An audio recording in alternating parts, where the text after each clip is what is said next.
Hello guys, dunia panana KANATOH kiting itan pinaham eti ale thi sol hin na thi sol kang kepat de tan che video he kan record de hin na achai na chan dia kan record de hin navet diu hi choi hin to he kala do pan bet hin chi he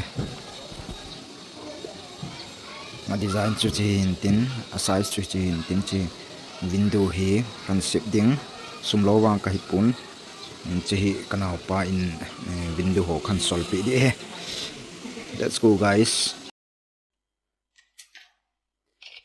67 sing citizener subscriber ho zo si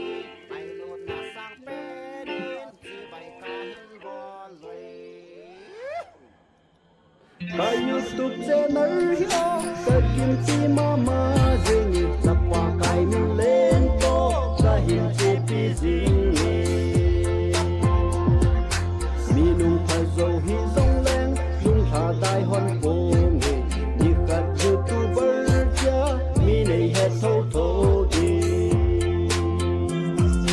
kun tin na ka nam mi te na ban pi nau ka ngai trai nang ho bei zin ke ni ki ma hi hon fo ni 67 sing sit chen ngai lu a mu chu group member zo se ye ama sana ho chunga ki pa thu ka hin se ye le subscribe e hin bol pi mungkin na ule nau na chung se uwa ki pa thu ka hin se ye ni pa cha hi ni na ve ve vini khat le soi lo wa ka hung min chi te hon di a hi na samong mong tu ni tieng 67 sing sit chen hi ka he khai na na ti ding a hi ave to zo se subscribe e na bol ki se u kun tin na ka nam mi te na pan pi nau ka ngai trai nang ho bei zin ke ni ki ma hi hon to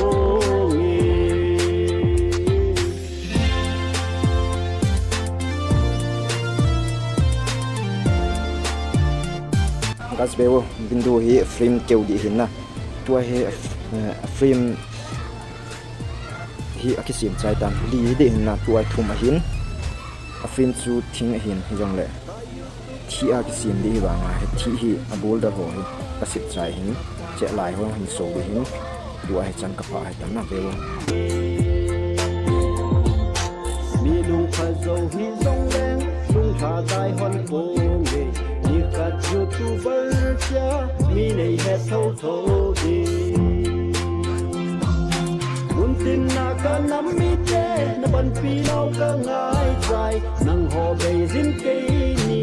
i ma hi hon fo ni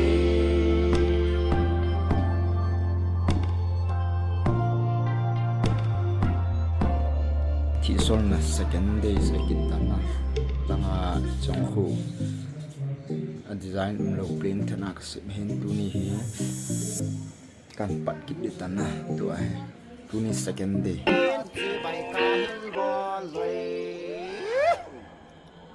ka YouTube channel hiyo ka kim chi mama jing sa kwa kai min len to ka hin chi pi jing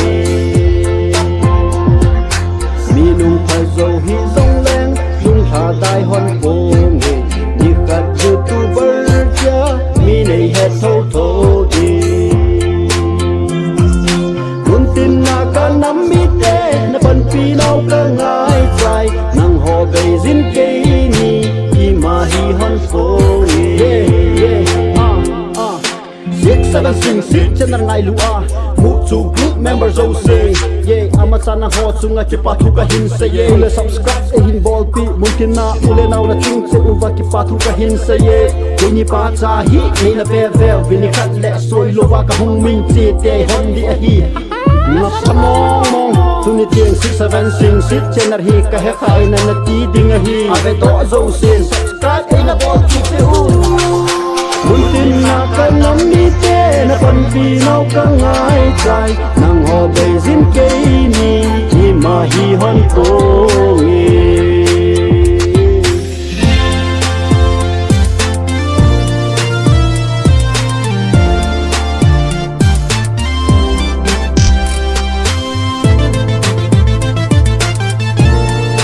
ni thum chan na thling kit ta na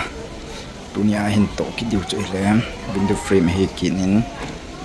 ni khana pung ni ki to le ake ma chal ta hin na jong le tunia he kan to hi vet ki diu he mi lung pha zo hi zong leng lung tha dai hon po nge ni kat youtuber cha mi nei he thâu thô đi mun tin na ka nam mi te na ban pi nau ka ngai trai nang ho be zin ke ni i ma hi hon po nge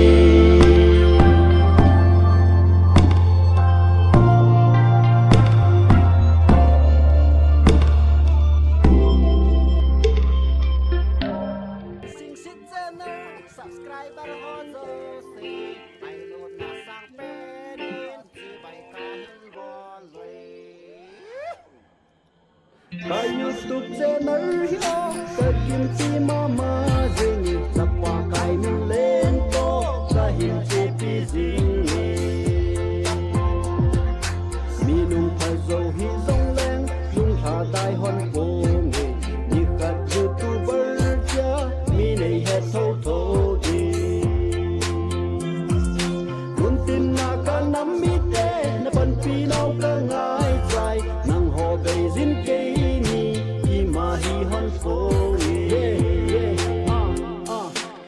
Seven sing sit channel ngai lua mu chu group members o say yeah ama chana ho chunga ki pa thu ka hin say yeah le subscribe e hin bol pi mungkin na ule nau na chung se uwa ki pa thu ka hin say yeah ni pa cha hi ni na ve ve vini khat le soi lo wa ka hung min chi te hon di a hi na samong mong tuni tieng 67 sing sit channel hi ka he khai na na ti ding a hi ave do zo sen subscribe e na bol ki se u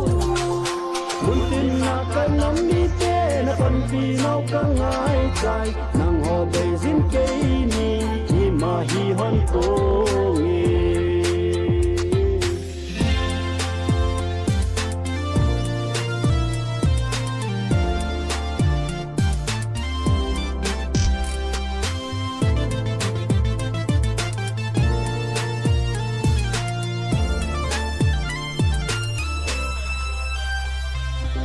ka YouTube channel hiyo ka kimchi mama zingi sapwa kai min len to ka hinche pi zingi mi lung pha zo hi zong leng lung tha dai hon po nge ni ka hello guys tunia hi china be kit win lang chi na to chai tan chi window adi hin kanau pa ding hin ai na window sim ho ken thi kan sol pi hin tunin jong hut khana din ki chai tan window hi window li hin simple smart plain na ka sim hin design be se lo na tuni ka zo ta ye wow